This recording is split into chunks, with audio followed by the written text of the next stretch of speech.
Okay, and we're back.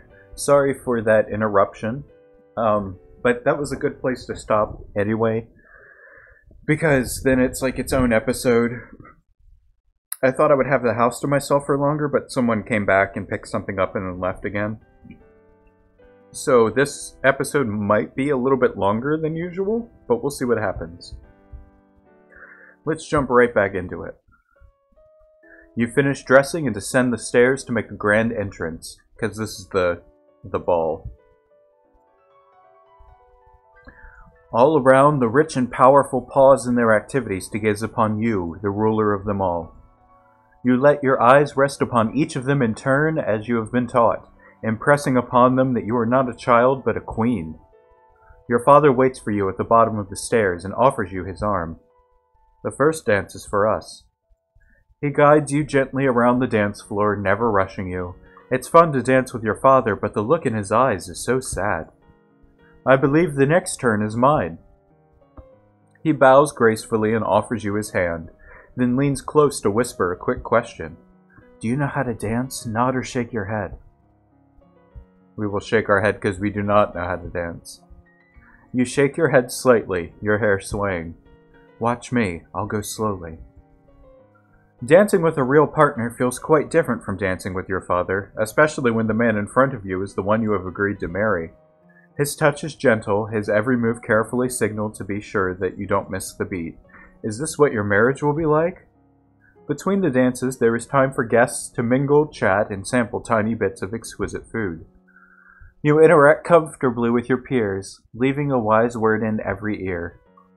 During a lull in the music, Banyan, the Duke of Marie, taps an elegant fingernail against a wine glass, letting the clear note ring out through the room. If I might have your attention, I believe we should offer our compliments to our lovely hostess. Her words of wisdom guide us through our difficulties. Everyone applauds politely. Clap, clap, clap, clap, clap. As the gala continues, you take the opportunity to observe nobles that you rarely see.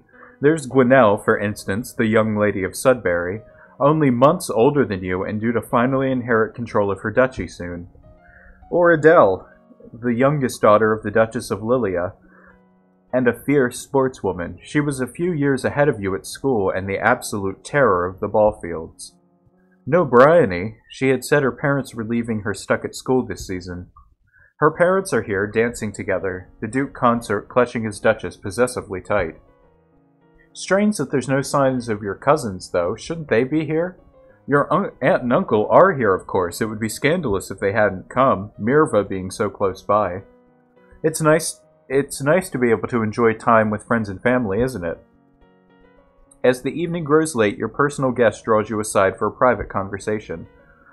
You have my most fulsome thanks for the invitation to this event. Even your handwriting was beautiful and elegant. It is always the greatest of pleasures for me to be in your presence. I look forward to the day when we will no longer have to part. Well, that was nice of him. And we'll attend more court. All right.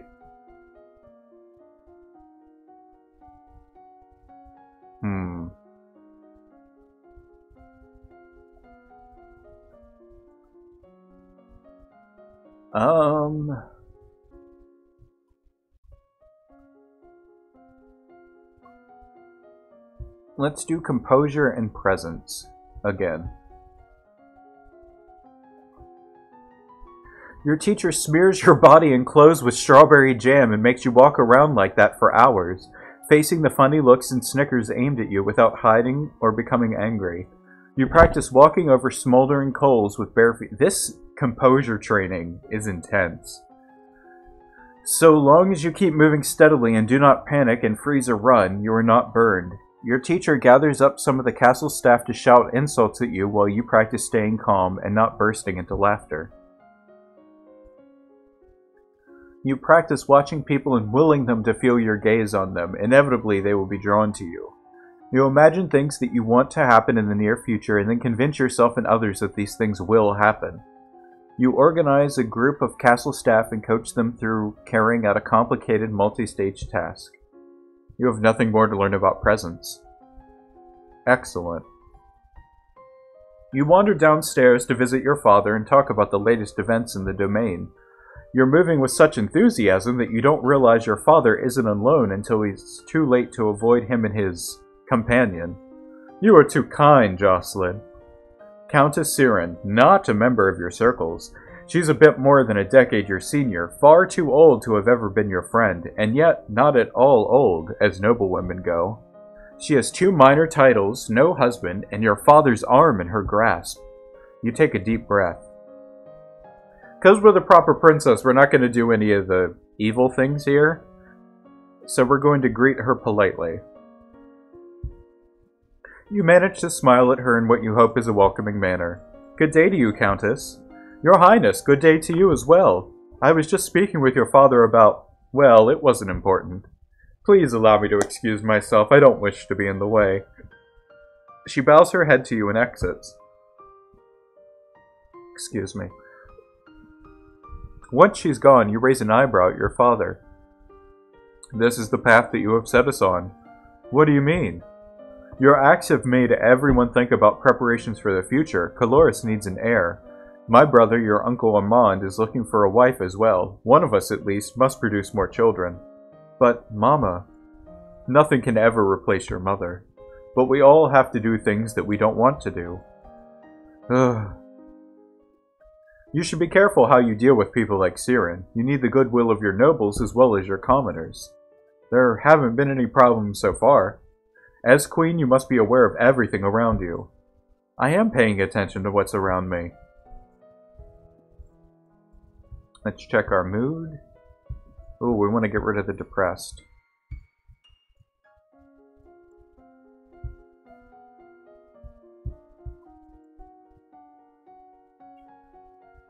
Public speaking and court manners.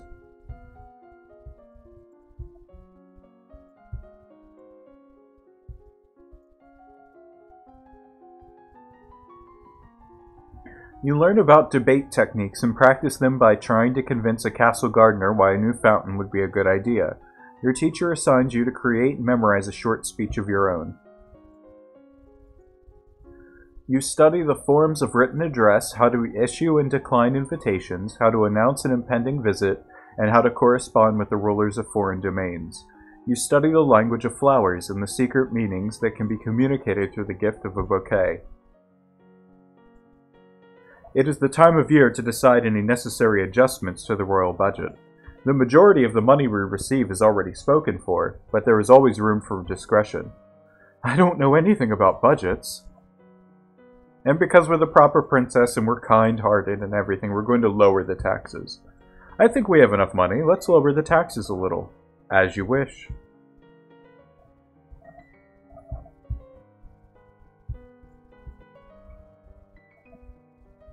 We're going to attend court. That did make us depressed.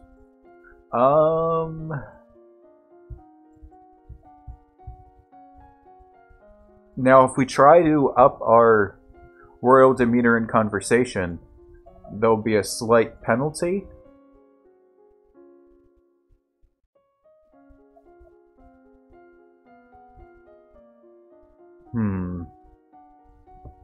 Now, there's 2 ways that we can go with this.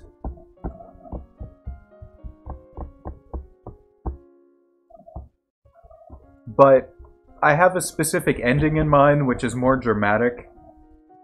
So we're going to try to keep with the proper princess. Because we're depressed, we're going to go with our falcons. Animal handling, falcons, falcons. We can get the other ending another time. You practice walking around holding the bird, attached to you by a short length to ensure she doesn't fly away. You practice whirling a lure overhead for your bird to catch before calling her back to your hand. You practice playing with the lure, making it more difficult for the bird so that it takes multiple passes to grab her prey. You take your bird out for free flights to catch small prey on her own and return it to you. You have nothing more to learn about falcons. See, we're like a Disney princess.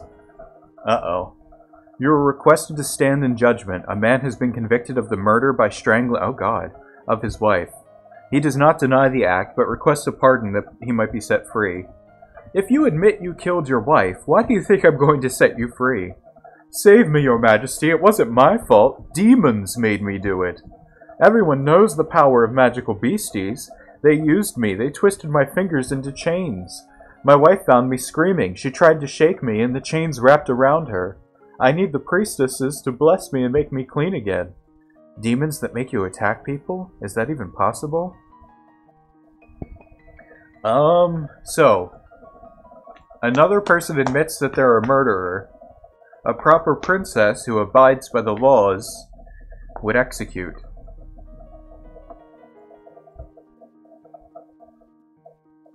I don't care whether there were demons or not. You're still a murderer and your life is forfeit. You will be hanged in public as a deterrent to future criminals. He opens his mouth to argue with you further, but then his shoulders slump. Yes, your majesty.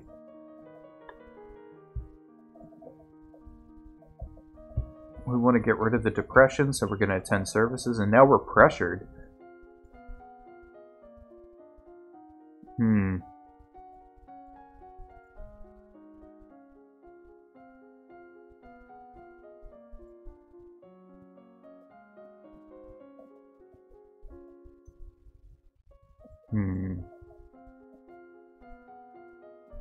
See, I'm kind of torn. Which ending do I want to show my audience first?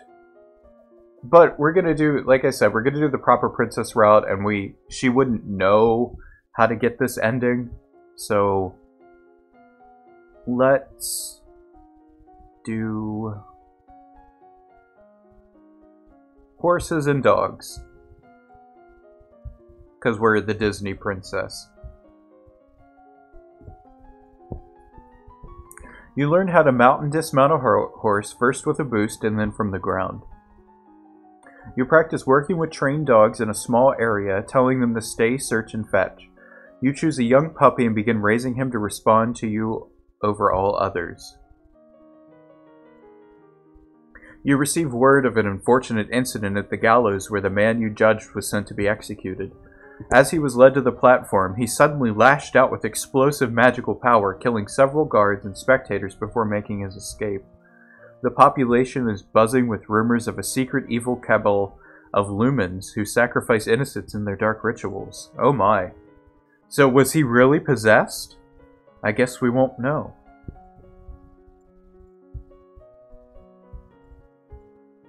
And we want to be less depressed. We're still pressured, so we'll horses and dogs again. You learn how to handle the reins and guide a horse around the field. You practice different gaits, walking, trotting, cantering, and galloping. You practice special maneuvers such as backing up or maneuvering in tight quarters. You may now hunt on the weekends. Oh. You roam around the castle and grounds with your dog, letting him learn his way while he becomes accustomed to the sights, smells, and sounds of the castle inhabitants. You begin training your dog to follow simple commands such as following or staying in place. One moment, I'm going to get more coffee.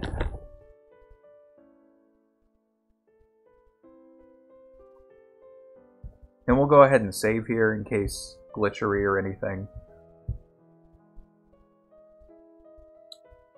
And I will be right back.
And I return. I regret to inform you that Fabian, the Earl of Titan and Duke Regent of Elath, has passed away. This isn't really a surprise. He was pretty old. The problem is the political implications. With the control of Elath in doubt, it falls to the crown to make decisions. Young Lord Adair will not reach his 15th birthday for over 2 years. He requires a regent. His stepmother, Reese, the Duchess of Lilia, has petitioned that the boy be left in her care. This would, however, leave her in personal control of 2 neighboring duchies, which is generally forbidden. Almost the entire eastern border. I don't know anything really bad about her, though. The boy does have a living grandfather, the Earl of Ishtar. You might appoint an unrelated noble to act in his stead.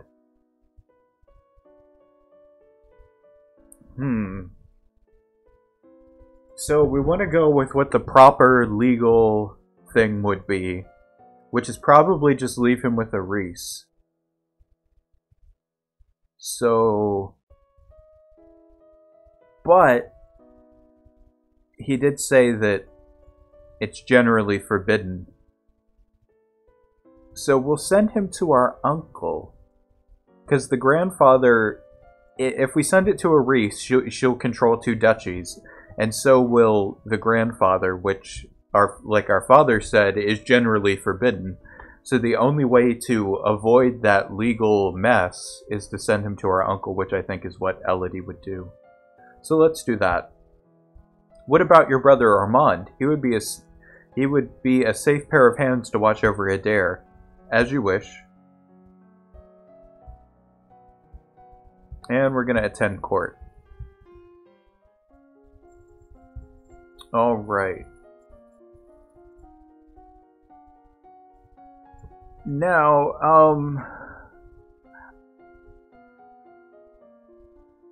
a proper princess would be made to study history of her domain. So let's do that. You read about the history of your domain. Hundreds of years ago, Nova was the center of a great empire, spanning the length of the western coast as well as a few iron territories. Over time, your influence has waned.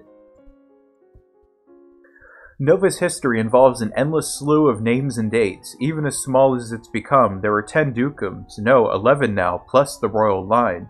You hope no one expects you to memorize every lineage.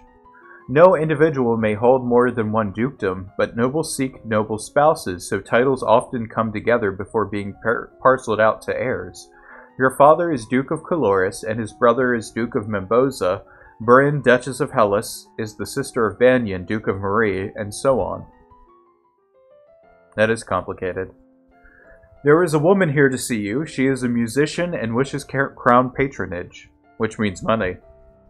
Your Royal Highness, if you accept me as a member of your court, I will immortalize you in word and song. I have dabbled in musical styles for many countries and can entertain your guests and lighten your evenings. The musician sings a little ditty to demonstrate her skills with the lute. She's actually pretty good, so we will accept her. Very well, you can remain as part of the court. I will do my best for you. And we want to get rid of the depression, so we attend services. Because that's what a proper princess would be expected to do. You know, attend court 1 week, the next week go to church. Back and forth and back and forth. And we're going to learn about foreign affairs. You study the relationship of Nova and its nearest neighbors. The borders have been mostly peaceful in recent years, except for the problems with Ixion to the south. However, trouble may be brewing in Piraeus as well. 4 years ago, the Duchess of Hellas tried to foment an insurrection in northern Ixion just over the Galabin River border. Not only did that fail, but in retaliation, Ixion pushed troops in the southern Marie. Tumbula, to the north, underwent a peasant revolution shortly after you were born. The nobles either fled or were killed, and the new rulers have so far refused to establish official diplomatic ties with Nova. While they are not friendly, neither are their enemies, at least not yet. You receive a letter from young Lord Adair. So far, he's enjoying himself with your Uncle Armand in Memzoba. He says the trees look different and there are a lot more frogs. He looks forward to visiting the lookout fort at Shepherd's Point. Well, that's good. I think we made the right choice there. And we attend court.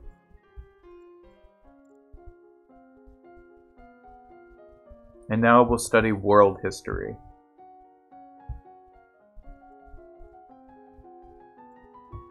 You look at a globe of the world, reading names of places so distant you can't remember ever hearing about them, and other areas left blank because no explorer venturing there has ever returned. You read about the western continent Javar, where civilization flourished so long ago that the ancestral Novans were still living in caves. No one knows what became of them. The population vanished without a trace, leaving only their enormous stone buildings. I'm gonna get some coffee.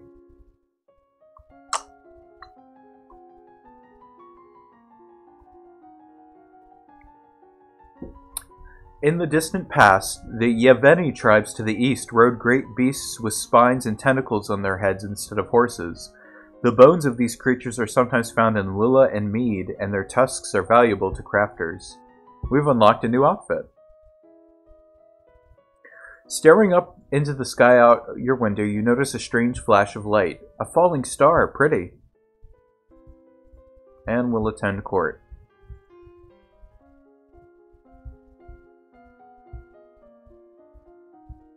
And that's our new outfit, which, let's see.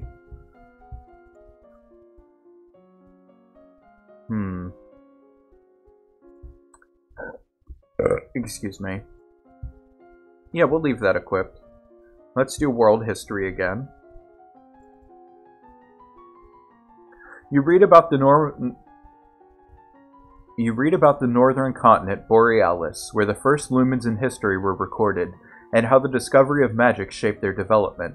You read about the 100-Year War, which left much of Borealis uninhabitable and created a power vacuum, which would eventually be filled by the growing power of Nova. Borealis now is mostly made up of tiny domains containing no more than a few village-like settlements each, officially ruled over by shamanic lumens. They have few resources and live primarily from the sea. You read a brief history of the rise and fall of the Novan Empire. There was a time where it seemed likely that Nova would grow to cover the entire world, but it all came apart. My lady, there is a letter for you. Who sent this? It isn't signed. It appears to be a poem describing you in a manner that is entirely inappropriate for a queen. What? With a squid? That's hilarious. That's actually pretty funny. Just then an incredibly unlucky breeze swirls between the windows of your tower bedroom, tugging the paper out of your hands and off into the sky. You stick your head out the window to discover the poem caught and fluttering on the roof nearby. You could almost reach it. We're going to ignore it. What's the worst that can happen? It blows off and someone reads it and laughs at you? That's better than breaking your neck. Besides, if you're lucky, the rain will wash the words away. And we'll attend court again.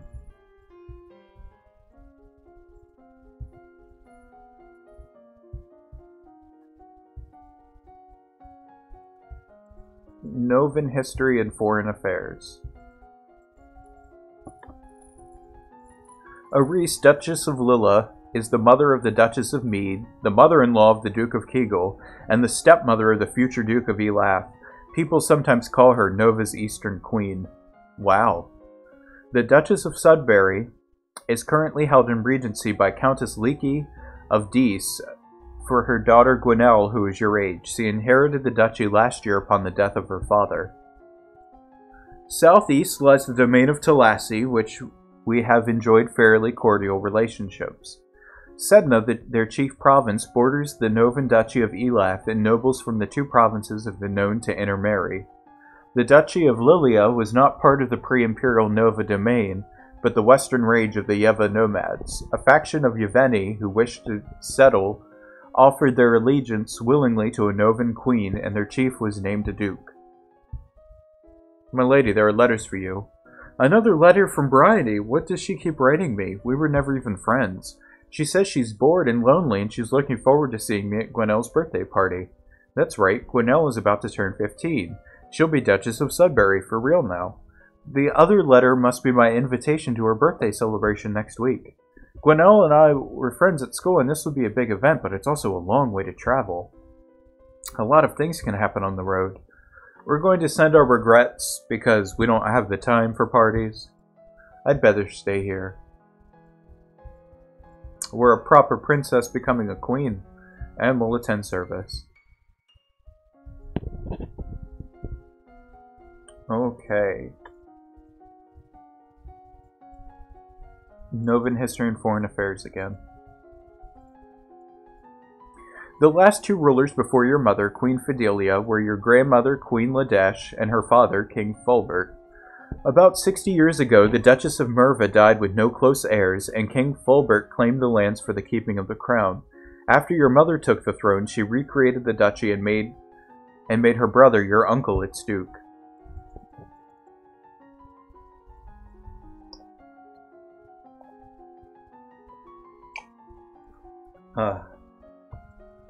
Because I'm talking so much, I need to keep drinking fluids to keep my voice from going.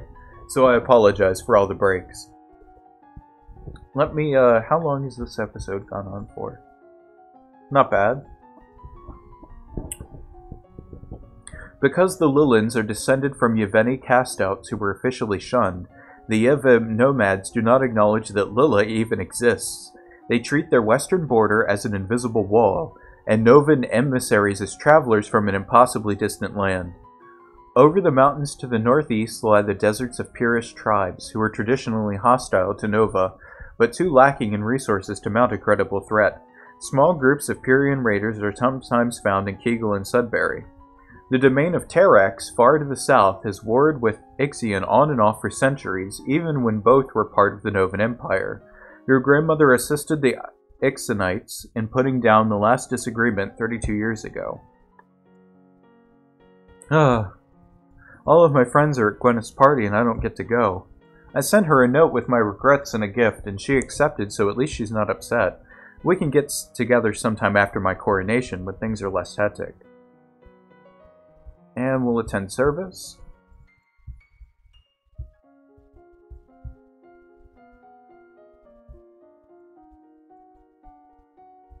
Novan History and Foreign Affairs. Oh my goodness, that is a lot of words. About 200 years ago, a great black cloud formed over Nova, bringing cold and sickness. The sun could not shine, and the air was gritty and foul-smelling. Many people died, including the queen at the time, and most of the high nobility before the cloud finally dissipated. Until about 600 years ago, the capital of Nova was on the shores of Carith Lake in southern Caloris. After that became uninhabitable, a new capital was built here on Lampsea Island. It was the chaos of that period which triggered the eventual collapse of the empire. The most famous ruler of ancient Nova was King Ladomir. According to the ancient history text, he began the policy of gathering light, which led to the predominance of the empire. Unfortunately, the texts don't explain what exactly the policy was. There's a reference, but that volume is missing. You have nothing more to learn about Novan history. The island domain of Melini was once a small outpost of the Novan Empire, but was simply forgotten about in the chaos 600 years ago. They were so pleased to have gained their independence without violence that they have remained a strong trade partner to this day. You learn that in the decline of the Novan Empire, slave raiders from Arcus terrorized the western coastline until your paternal great-grandfather, then Duke of Caloris, led a fleet to the capital and came back with most of their treasury. You have nothing more to learn about foreign affairs. The Duchess of Lilla has sent you a gift. What's this? It's a cushion finely embroidered with the design of a running horse. It's well done, and clearly required hours and hours of needlework, but it's also fairly useless. That's nice, I guess. Horses have been important in Lilla ever since even before it was a part of Nova, but this isn't a horse, it's just a pillow. Why couldn't she have sent me a horse? We'll keep it. Find a chair or sofa to set it on. And we'll attend court. We'll do a one in world history and one in lore, because that's also part of history.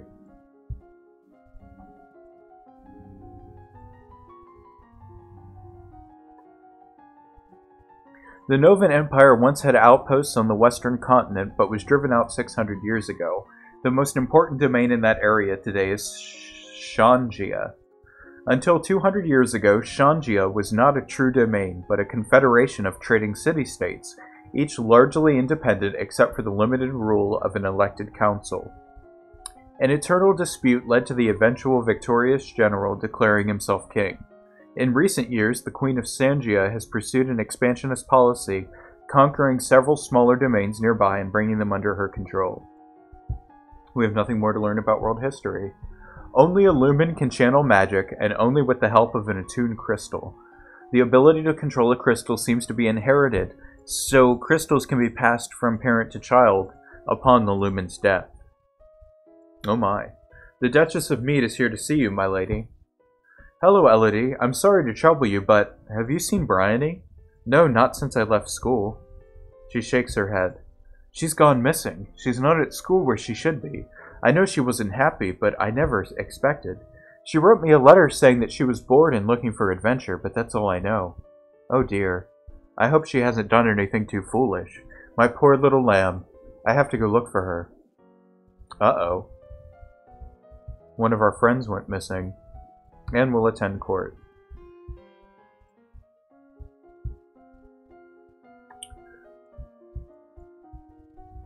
We'll do meditation and divination so that we have to get those both to 25 so we can max out lore.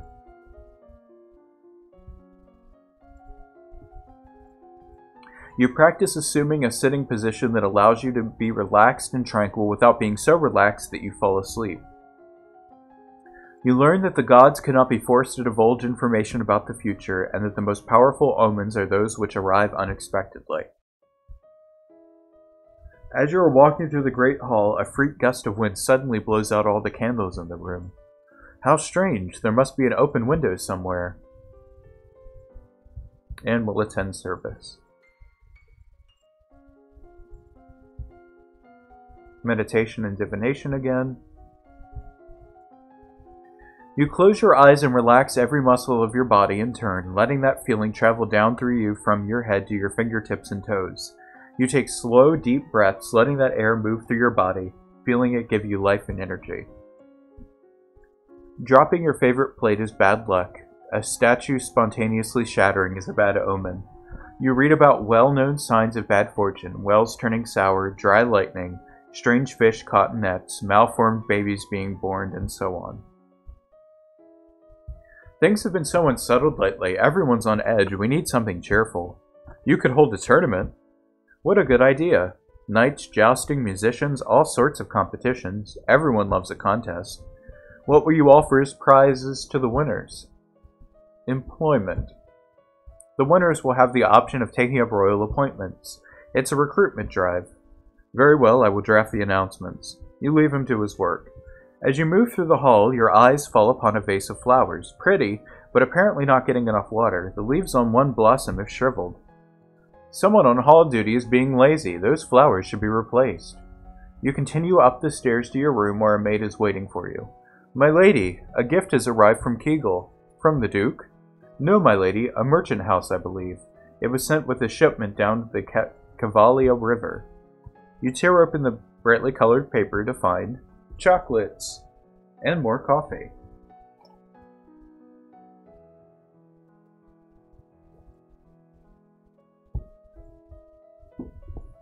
There is a little card with the box with our compliments, the House of Kreliat. That's oddly high-handed for some tiny trader I've never heard of. All of a sudden, your puppy, who is usually so well-behaved, growls at the box of chocolate and lunges at it. Bad dog. Chocolate isn't good for you. Silly thing, making such a fuss. Huh. Our dog doesn't like the candy, so we probably don't want to eat it. So we'll save it for later. I don't feel like candy right now, maybe later. And we will attend court.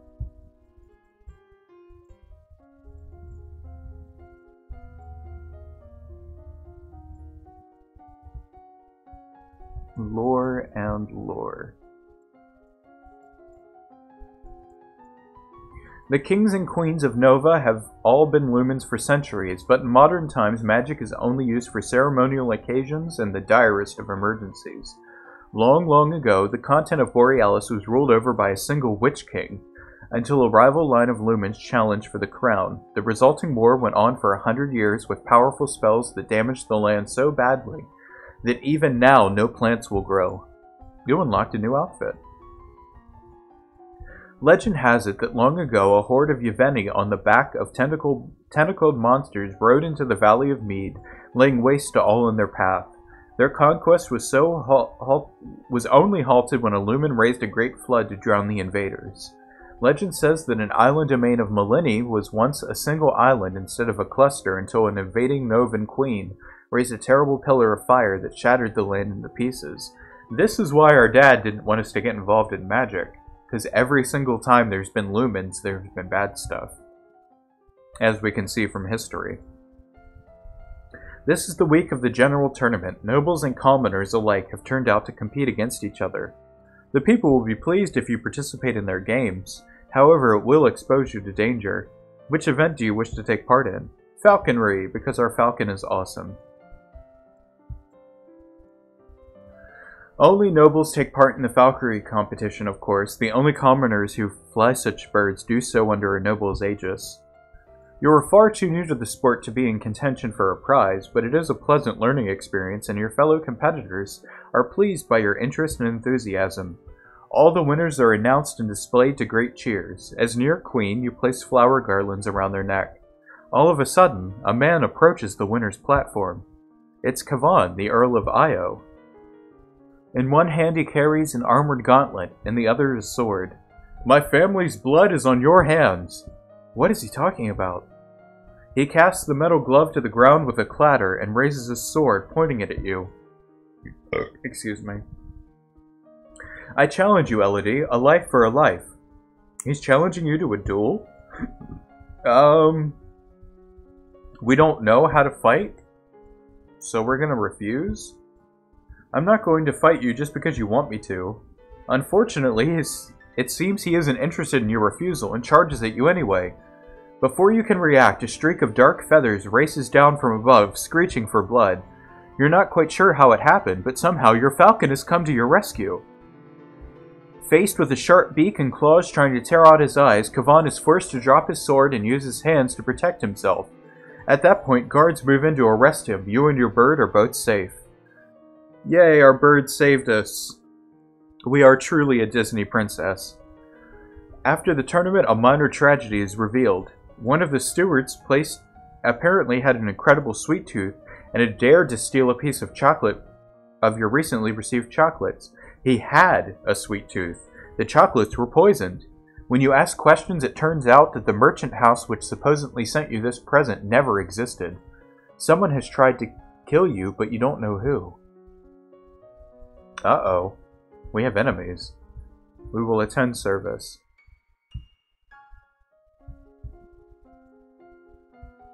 That's our new outfit, the priestess robe. We're going to keep the scholar's gown, and we're going to save. Live stream. And I'm going to use the bathroom, so I will be right back. Don't go anywhere. You can always skip forward in the video to when I come back. So, if you do that, that would be awesome.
And I'm going to get more coffee.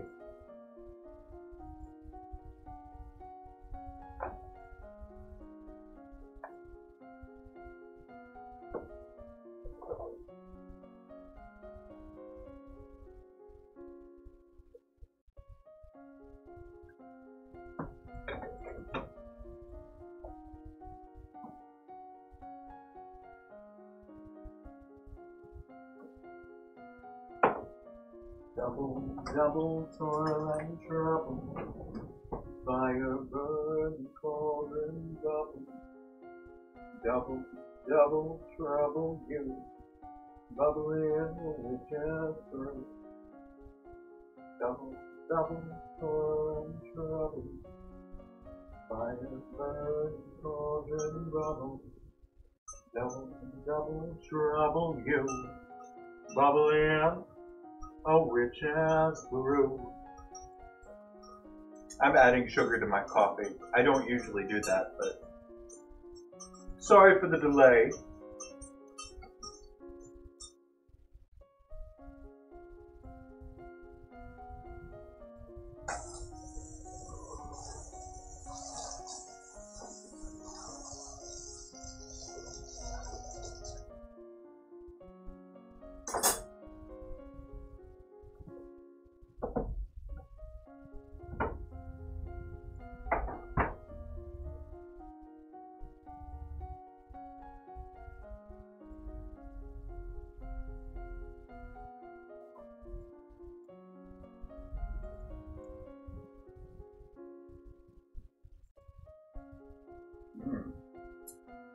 It does taste better with sugar.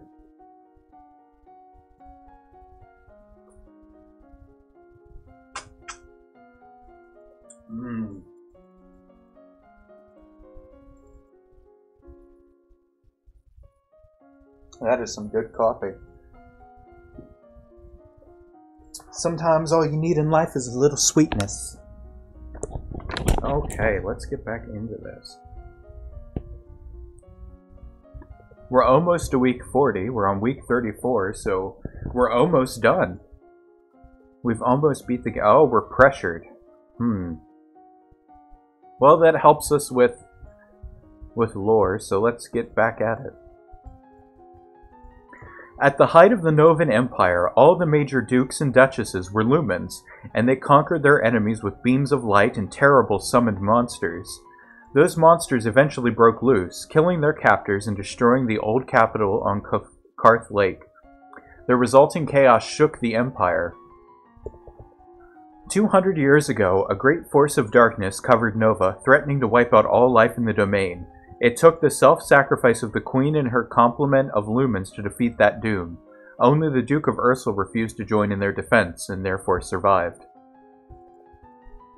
A lumen once tried to lift the curse from an enchanted spring whose water was poisonous and glowed green. After dispelling the magic, she tasted the water and fell dead. The green glow was not a curse, but a spell placed by a lumen long before to warn anyone away from the spring's natural poison. A lumen may willingly surrender control of his or her magic to another. This was how the Novan Empire came to dominate the world, a growing force of lumens focused on a single ruler, granting that king or queen immense power. My lady, your father wishes to speak with you. He says it's urgent. Fine, I'm coming. You find your father standing over a map of the coastline, his face grave. Ships have been sighted on approach from Shangia. Not trade ships. This is a war fleet. What? Within a week, they will be in Novan waters. Within 2, they could reach the capital. Then we will fight to defend ourselves. You can try to use the treasury funds to hire additional soldiers, but it may be difficult on short notice. We won't. No, it's too late for that. What about Talassi? Can we call on any troops from Sedna? Send a message, but even if he agrees, it will take time for his soldiers to mobilize. You will need to draw up a naval strategy for our ships to carry out. You could choose to act as admiral and lead the fleet in person, but the danger to you would be very great. Unless you think your personal skills will make the difference, I would strongly advise against it. We'll stay in the capital. We know nothing about warfare. No, there's too much to do here. I can't go to sea. Do your best and Nova will survive.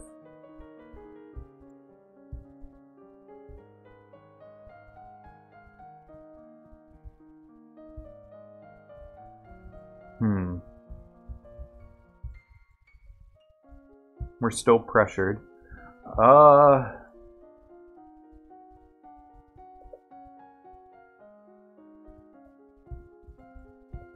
Since we're a proper princess, we will learn how to dance. We're close to the end of the game, so it doesn't matter as much. You practice curtsying, standing, and walking across the floor in a graceful manner. You practice walking on the arm of a partner and following their cues to pause and turn while keeping your eyes closed. Danger on the high seas. Ships close in on each other, angling into range. The Shanjians have half again as many troops as you do. It doesn't look promising. The eventual outcome is not in your favor. The Novan ships are sunk or scattered as the Shanjian forces press towards landfall. Many good soldiers were lost today, and Nova's troubles have not ended. Since you have failed to repel the invasion, the Shanjia fleet will soon land, and their troops will begin to progress towards your capital city. Your remaining soldiers will hold them off as long as possible, of course. Excuse me. But the main strength of your military has been exhausted. Nova's future looks bleak. Oh no, that's not good. We'll attend service. Still pressured. So we will keep learning dance. We're dancing as we're being invaded by an enemy force. And we're just dancing away in the ballroom hall. You practice different partner dance positions, closely held, at a distance, and non-contact, and the appropriate hand placement for each. You begin practicing dance steps in time to music, quick and slow, turning and weaving. The invasion of Nova is proceeding. Your coastline is under Shanjian control. Soldiers have marched through villages, trampling fields and frightening citizens. A diplomatic delegation from Shanjia has requested access to the castle to discuss terms, most likely for your surrender. You lack the strength to hold off their armies, and surrendering now will save many lives. It would seem that you have no choice. Almost no choice.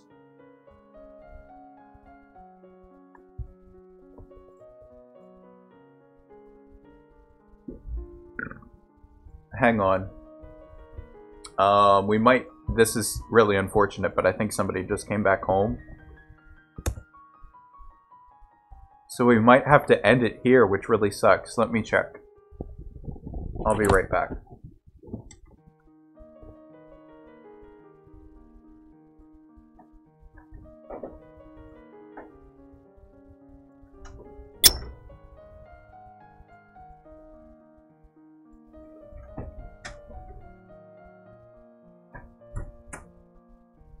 Yep, I mean, that is a good place to stop anyway, so we'll end it here before the big climax. Sorry, I don't have any control over when the people come back. But thank you all for watching, and I will see you in the next video. Bye for now.